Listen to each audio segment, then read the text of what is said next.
तो दोस्तों, क्या आपका इम्यून सिस्टम कमजोर है, या फिर आप दवाओं का सेवन ज़्यादा करते हैं, या फिर आप कोई HIV पॉजिटिव मरीज हैं, या फिर स्किन पे जैसी बीमारी आपको दिख रही है जिसे हम सोरायसिस कहते हैं, ऐसी बीमारी से आपके माता पिता पीड़ित हैं। अगर इसमें से बताई गई कोई भी घटना आपके साथ घटित हो रही है या फिर आपके परिवार के साथ घटित हो रही है तो आप इस वीडियो को ध्यान से देखें, क्योंकि ऐसी बीमारी आपको भी होने की संभावना हो सकती है।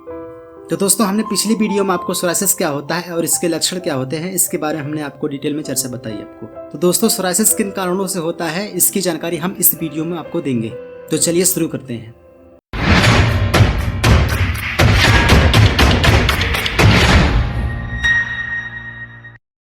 वैसे तो दोस्तों, सोरायसिस कई कारणों की वजह से होती है, लेकिन जो इसमें से प्रमुख कारण है, यदि आपके माता पिता को हो तो आपको भी होने की संभावना हो सकती है। दूसरा कारण है लाइफस्टाइल रीजन, और तीसरा कारण है HIV एड्स की वजह से। चौथा कारण है किसी माइक्रोब्स यानी कि परजीवी की वजह से। पांचवा कारण है मेडिसिन का इस्तेमाल अगर आप ज़्यादा करते हैं या फिर काफ़ी दिनों से किसी बीमारी की दवा आपको चल रही है तो भी आपको सोरायसिस हो सकती है। और छठा कारण है यदि आपका इम्यून सिस्टम काफ़ी कमज़ोर है तो ऐसी कंडीशन में भी सोरायसिस हो सकती है। तो सबसे पहले हम जेनेटिक रीजन के बारे में हम आपको पहले बताते हैं। तो दोस्तों, जो हमने सेल वाली वीडियो बनाई थी उसमें हमने आपको बताया था कि प्रत्येक जीव का शरीर छोटी छोटी कोशिकाओं से मिलकर बना होता है, जिससे हम सेल कहते हैं। और एक सेल के अंदर बहुत सारी संरचनाएं होती हैं, और इन संरचनाओं में सबसे मेन संरचना होती है DNA। किसी भी जीव के शरीर में जो सेल होता है उसके अंदर जो DNA होता है वह एक ऐसा पार्ट होता है जो यह संकेत देता है कि किसी भी जीव की बाहरी संरचना कैसी होगी। ये सारी जानकारियां एक DNA के अंदर मौजूद होती हैं, और DNA के निर्देश के अनुसार ही शरीर में त्वचा बनती है, बाल बनते हैं, नाखून बनते हैं, हड्डियां बनती हैं और त्वचा बनती है। ये सारी चीजें DNA के निर्देश के अनुसार ही बनती हैं। और एक DNA के अंदर अलग अलग कोड होते हैं, और हर एक अंग में अलग अलग कोड की वजह से अंग की संरचना अलग अलग ढंग से होती है। यही DNA कोशिका के अंदर हिस्टोन नाम के प्रोटीन से बंध करके गुणसूत्र का निर्माण करता है। और एक इंसान के अंदर 23 जोड़ी गुणसूत्र यानी कि 46 गुणसूत्र होते हैं। एक स्त्री के अंदर 46 गुणसूत्र होते हैं और एक पुरुष के अंदर भी 46 गुणसूत्र होते हैं।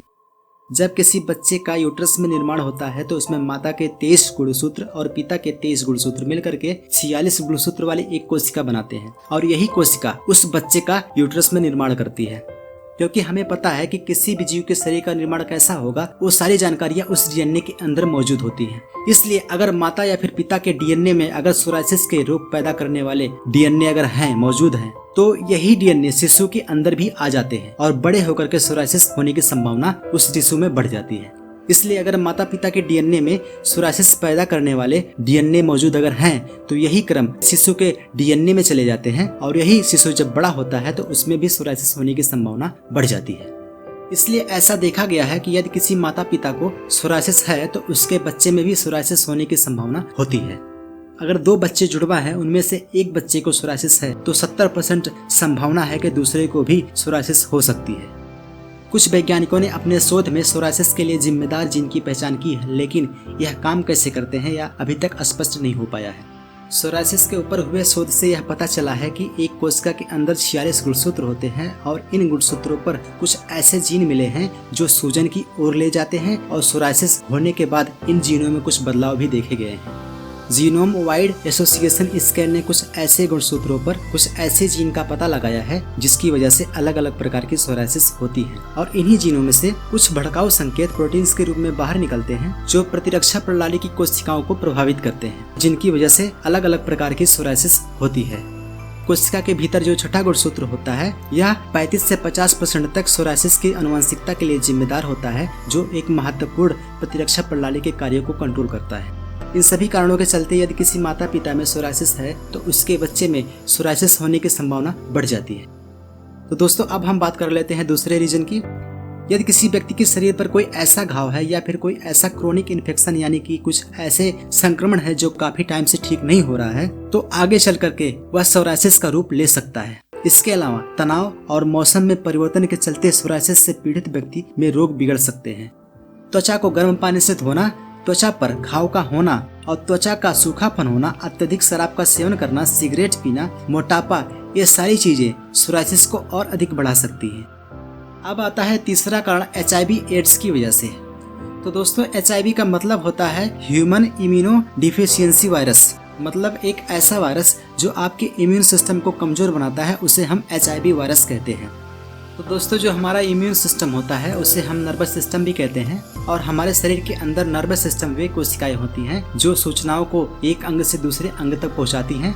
तो हमारा जो ब्रेन होता है और रीढ़ की हड्डी होती है इसे हम सेंट्रल नर्वस सिस्टम कहते हैं। बाकी जो बाहर की कोशिकाएं जो सूचनाओं को आदान प्रदान करती हैं उन्हें हम पेरिफेरल नर्वस सिस्टम कहते हैं। मेन चीज है कि ऐसी कोशिकाएं जो हमारे शरीर में सूचनाओं का आदान प्रदान करती हैं उन्हीं चीजों को HIV एड्स वायरस जो है कमजोर बनाता है और यही नर्वस सिस्टम बाहर से आए हुए वायरस या फिर अंदर पैदा हुई रोग की कोशिकाओं को पहचान कर उन्हें शरीर से बाहर निकालता है। जब HIV एड्स की वजह से इम्यून सिस्टम कमजोर हो जाता है तो यह संक्रमण और कैंसर की कोशिकाओं को पहचानने की क्षमता कम हो जाती है। ऐसी कंडीशन में HIV से पीड़ित मरीज को सोरायसिस हो सकता है और यही सोरायसिस आगे चलकर गठिया सोरायसिस का भी रूप ले सकता है। अब चौथा कारण आता है माइक्रोब्स की वजह से, यानी कि सूक्ष्म जीवों की वजह से। कुछ सूक्ष्म जीव हमारी त्वचा पर और गले की नली में हमेशा मौजूद होते हैं। जब इन स्थानों पर घाव या फिर चोट लगती है तो ये सूक्ष्म जीव उन स्थानों के संक्रमण को और अधिक बढ़ा देते हैं। इस प्रकार के संक्रमण को बढ़ाने वाले सूक्ष्म जीवों में सबसे पहले नंबर पे आता है स्टेफिलोकोकस ऑरियस। यह वायरस अक्सर सांस नली में और त्वचा पर पाया जाता है या ऑक्सीजन के बिना भी बढ़ सकता है। यह वायरस शक्तिशाली प्रोटीन्स और कुछ विषाक्त पदार्थों का उत्पादन करके संक्रमण को और अधिक बढ़ावा देता है। इसकी खोज सबसे पहले 1881 ईस्वी में सर अलेक्जेंडर ऑगस्टिन ने की थी। यह माइक्रोब्स अलेक्जेंडर को तब मिला था जब एक व्यक्ति के फोड़े का ऑपरेशन कर रहे थे। उन्होंने उसके फोड़े से मवाद को निकाल करके माइक्रोस्कोप से जब देखा तो उन्हें एक अलग प्रकार का परजीवी दिखा, लेकिन बाद में यह पता चला कि यह घाव के संक्रमण को बढ़ा सकता है। इसके बाद दूसरा सूक्ष्म जीव आता है जिसका नाम है मैलासेजिया। इस सूक्ष्म जीव की पहचान 19वीं शताब्दी के अंत में लुई चार्ल्स मैलासेज द्वारा की गई थी। इसके बाद रेमंड सेवरूट ने 1904 ईस्वी में डैंड्रफ फैलाने वाले जीव की पहचान की। जब बाद में इसके जीन की पहचान की गई तो यह पता चला कि यह जीव जिसे मैलासेजिया ने पहले ही खोजा था यह वही जानवर था। उनके सम्मान में इस जीव का नाम मैलासेजिया नाम रखा गया। यह जीव भी प्राकृतिक रूप से इंसानों और जानवरों की त्वचा पर पाया जाता है और संक्रमण को बढ़ावा देता है। इसके बाद तीसरा जीव आता है जिसका नाम है कैंडिडा एल्बिकेंस।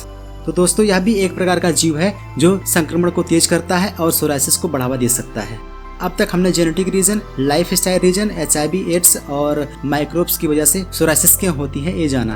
तो दोस्तों अगर इनमें से कोई भी जानकारी आपको पसंद आई है तो हमारे चैनल को सब्सक्राइब कर लें और हमारे वीडियो को लाइक कर दें। तो दोस्तों मेडिसिन के ज्यादा इस्तेमाल से और नर्वस सिस्टम के कमजोर होने की वजह से सोरायसिस क्यों होती है इसके बारे में हम अगली वीडियो में डिस्कस करेंगे। तो फिर मिलते हैं अगली वीडियो में, तब तक के लिए आप देखते रहिए और सीखते रहिए। धन्यवाद।